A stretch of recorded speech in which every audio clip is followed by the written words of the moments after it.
Okay, so you said what'd you say your challenge was? Is when you're pitching, you're getting into creative a little early, maybe? Yeah, so basically we only joined sub 275 days ago, 80 days ago or so. And so now it's like, oh, shiny object creative. Man, this is awesome. So Yep. what's happening is we were always cash before and obviously leaving money on the table, but now I feel like the pendulum has swung where we're so quickly going into terms. Yep. And I'm getting the sense that that's creating so much confusion early on for the seller that they're like, they haven't even checked their other options. And so they're like, I'm not ready for that. You know what I mean? 100%. And it's killing deals for you. And I guarantee it's because Pace will tell you that a confused mind always says no. He heard that or read that somewhere else. I agree 100%. So when I was doing creative closing, that was my exclusive thing because I had a W-2 and I only wanted to spend the time on the phone with people who were ready to be closed. I had three rules, and I started kicking leads back to wholesalers when they didn't follow these three rules. Before you have me as a creative closer talk to a seller, before I pick up the phone to talk to a seller, you have to have made a cash offer. You have to have discussed, and you don't have to write them down yet because I'll come back to them. Okay. You have to make a cash offer. You have to make sure that a realtor is not a good option for them. And then you have to cover why don't they keep it, right? Those three options, because here's why creative finance is weird. There's no two ways about it. Creative finance is weird. And until Yep. it becomes the norm, which I don't expect to be the case. Now we can specialize and normalize it, in the investment community, but creative finance is weird to a regular person. So if you jump Yeah. straight to the weird stuff, they're like, ooh, this is weird. No thanks. But if you work on that relationship and you make the cash offer, and I'm not saying make a cash offer where you're like, yeah, I already know that cash won't work because they told me their price. No, I mean you have to make the cash offer. They have to say no because even if you know cash won't work, it doesn't matter if they don't know cash won't work. If you don't give it a chance to die, they have to kill that offer. And you have to do it in such a way that you don't burn the bridge relationship with them. So sometimes I'm like, the way I put that to somebody is, hey, I don't want to offend you. You're asking me for an offer. I'm trying to find an excuse to pay more for the house. And so like you can use this line to pull more information out of them. If they're like, what's your cash offer right now? It's like, well, listen, don't hang up on me. I'll tell you, but you have to promise not to hang up on me because what I'm going to tell you is based on incomplete information, which is why I'm trying to talk to you. I need an excuse to pay more. So can you promise, and you do the upfront contract, can you promise that you'll just give me a chance to talk? You tell me what you think about it after I tell you the number, because I already know you're not going to like it. And so they brace for it and all that stuff, and you get that agreement. And you say it's $37,500. And they're like, what? Screw you. And they're ready to, but don't hang up now. You told me, you told me we could chat. And it should be this and this and this. Okay, so help me understand. Give me a reason to pay you more. And here's the other thing I'll tell you about my cash offer is anybody else who's calling you, I'm sure you're talking to four other people. Anybody else who's calling you has the same calculators. Some people have fatter or skinnier margins, and some people are good at business and bad at business. And some of the higher offers, if they're much more than 5 grand over where I'm at, I don't understand how they're going to make money on the deal. And I would be concerned from that standpoint that they won't actually close on the property. And so if you have to mobilize, move your family out, buy another property, any of this other stuff where you're spending money and preparing, I would consider those high risk. I don't have to be your buyer, but I'm telling you, you need to be concerned about an offer that's any more than 5 grand higher than I'm at. I'd love a chance to meet it and have that discussion with you. But if that price range is not going to work for you, I'm okay with that. That's not the only way we buy houses. So let me see if there's anything else that we can do to help you out. All right. So you have to work through that. They have to tell you why cash won't work. And if you can't negotiate cash, it's cash, cash, cash. Terms is last. So you do your Got it. cash. They shoot it down. Next is what? What did I say? Cash What offer. Why a realtor is not a good option. what's normal for people? You go through the normal stuff. Is a realtor a good option? Now, if you or somebody you know is a realtor, then you might be able to get a referral or kickback on helping them out that way. But plenty of cash sellers or sellers have a reason not to use a realtor. They've had a bad Yeah. experience. They don't want to pay the fees. You don't really have to plant too many seeds. If a realtor's not a good Yeah. fit, they'll let you know, right? And if a Yeah. realtor is the best fit, you need to move on Yeah. because if you try to Well, pitch that's been our, creative, you're our wasting your time. Yeah, and our cash model. So prior to creative, our model was basically we would present three options. We always partner with an agent who's going to kick us 35% of referral. And Okay. we would always present, hey, here's, if you Okay. listed it as is, here's Yep. what you'll net. Here's what you net if you fix it yourself. And then here's our cash offer and what you'll net, which one Okay. you like. That's great. Okay, so you got the cash offer, you've covered the realtor thing, and if the realtor route doesn't work, you can say it's a referral, you can say you got one in house, whatever that is, whatever reason, if they have to sell too fast, they don't like the fees. Okay, that's fine. We don't have to pay any realtor fees. So and they need to tell you why realtor's not a good option for them. You have to super resist the urge to think for them. Now you may know all this stuff, but do not speak for them. Let them say it, because if it doesn't come out of their mouth, it's like a boss where it's like, you can tell them all the best ideas in the world, but if it's not their idea, it's not going to count. With the seller, 100%. it has to be their idea. Why? And so you can kind of bait them into some of that with some of your leading questions and things like that. But the next one is what? So cash, realtor, and why don't you keep it? Yeah. And I usually go straight into landlord. If I can tell I'm talking to a regular Joe, Yeah. it's like, you know what? So if a realtor's not, so if my cash offer doesn't work, and that's okay, and you just remind them that stuff is not working. You're working your way, just digging the hole deeper, the grave of the cash offer deeper, and the same thing with the realtor. So if the cash isn't going to work, and the realtor's not a good fit because the last realtor was a dirt bag, or their fees are too high, or whatever it is, or you've been whatever. You know why don't you why don't you just become a landlord and keep it and like cash flow, have renters and stuff, as if it's a good idea, right? But you present all the things that are scary about it. Why don't you just become a landlord and have renters, right? You could probably cash flow if you do that, couldn't you? Why not keep it? Make them Just tell pick you up why it checks on won't the work. first of every month. Yeah. Yeah. I mean, and pick a couple of lines that work for you, that work naturally for that seller and stuff like that, but plant those little seeds as if they're positive things, but they're actually things that are going to scare them away from it. If it's a great idea and they'd never considered it, they're going to latch onto it and say, you know what, you're right. And the deal's dead and you don't waste any more time.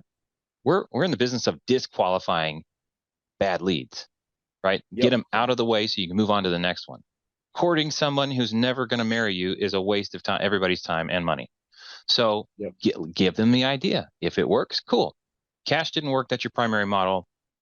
Realtor referral model is a secondary, it's a backup.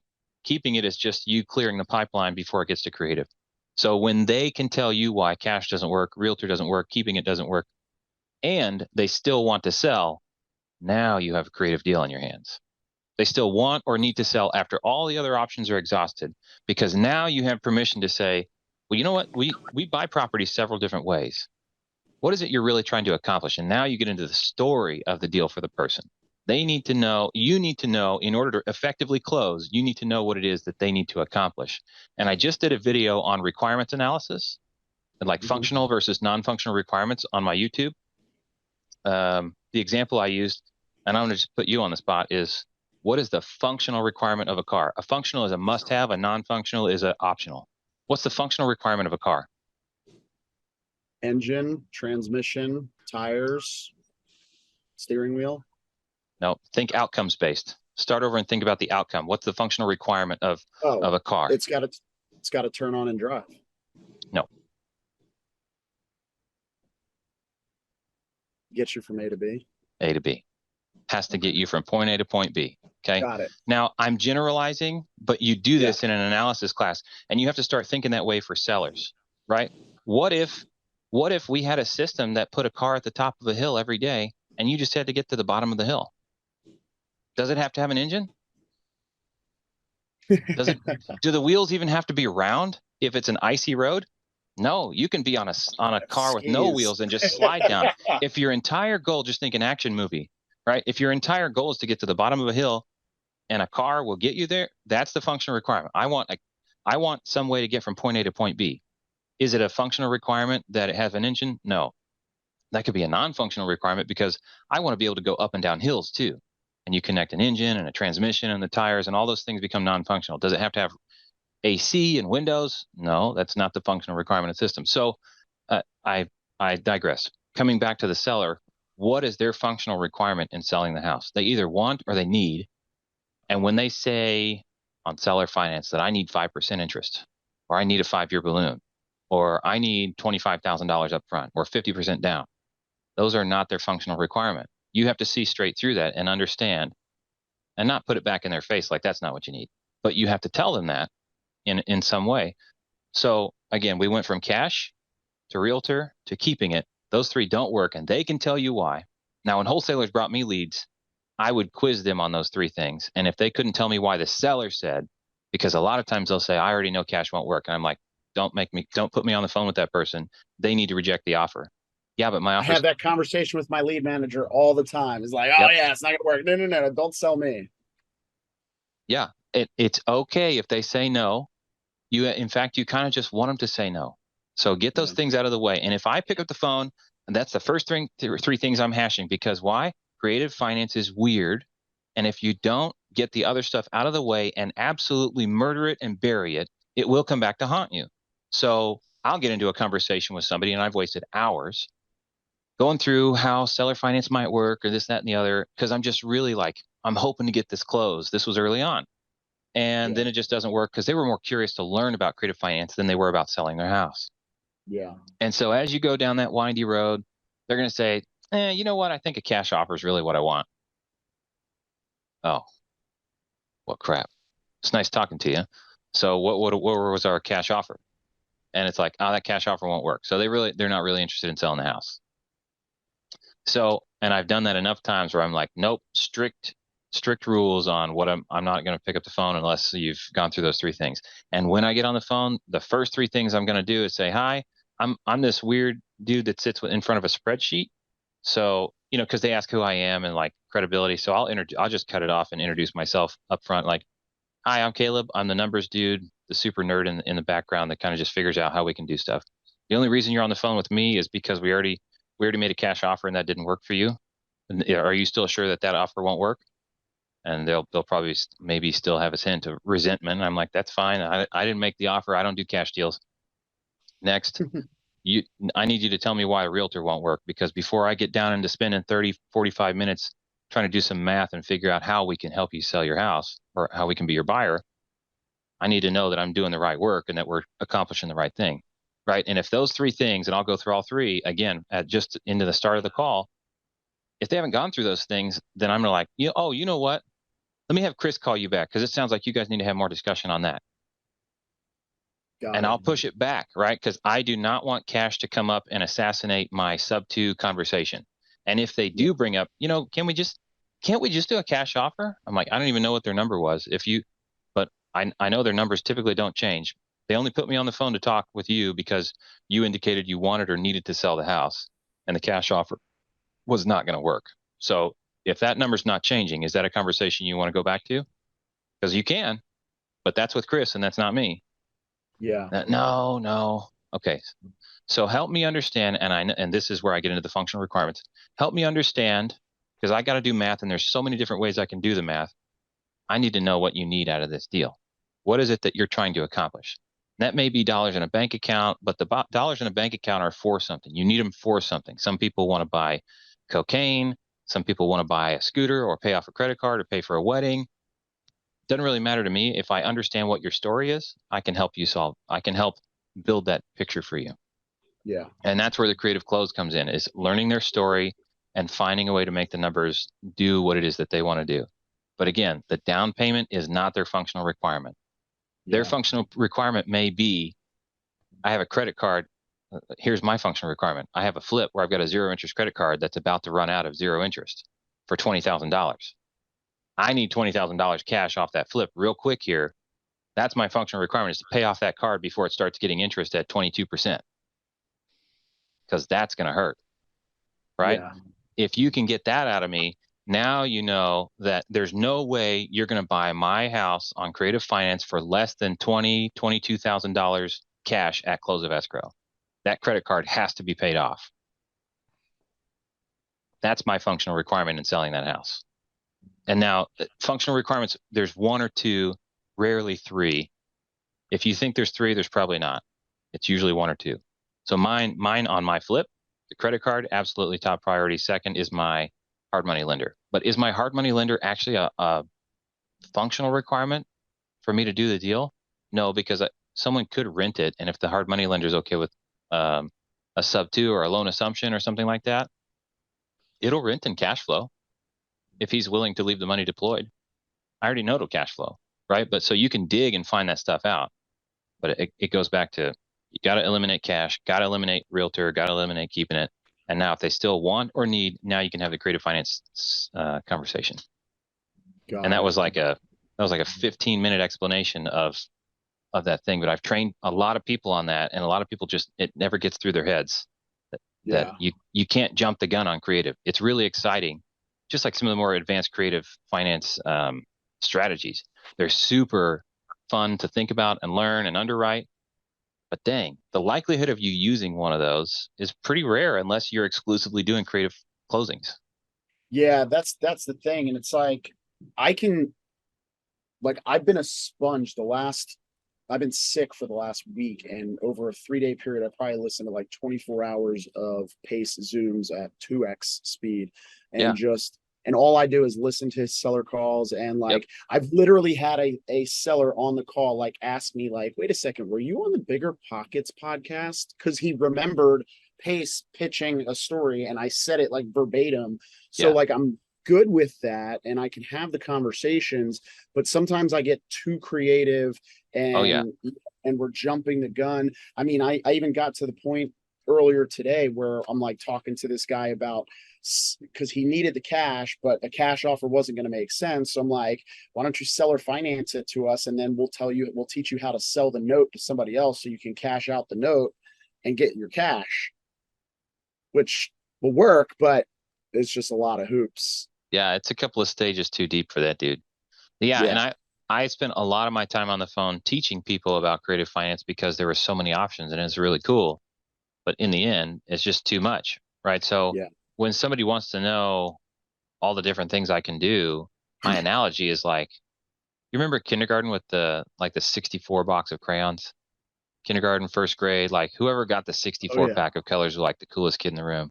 And then they came With out the with sharpener on the front. oh yeah, built in the back. Yeah. Yeah. Okay, so everybody else had 8, 10, 12, 24 packs, but everybody wanted to come and borrow one unique color out of the 64 pack. That kid, 2 or 3 kids in class had those.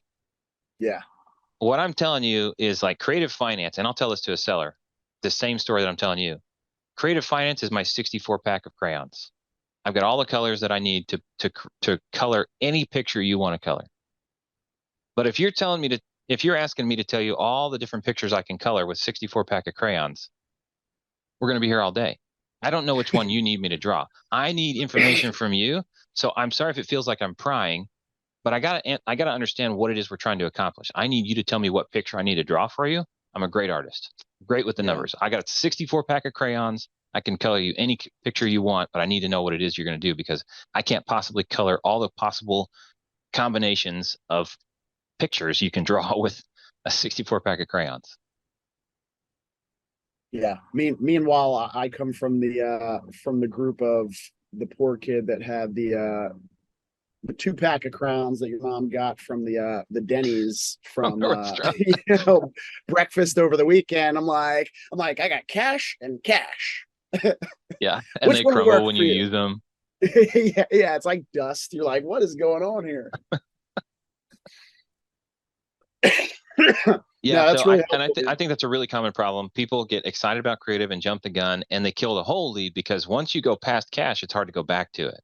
it really Because is. then you start talking about, well, I can afford to pay more if you let me do this and this and this and this and this, or we could do it this way, or we could do it that way, or you Yep. know what we could even do, and you're like staring off into the distance, like pontificating about all these things, and they're on the phone like,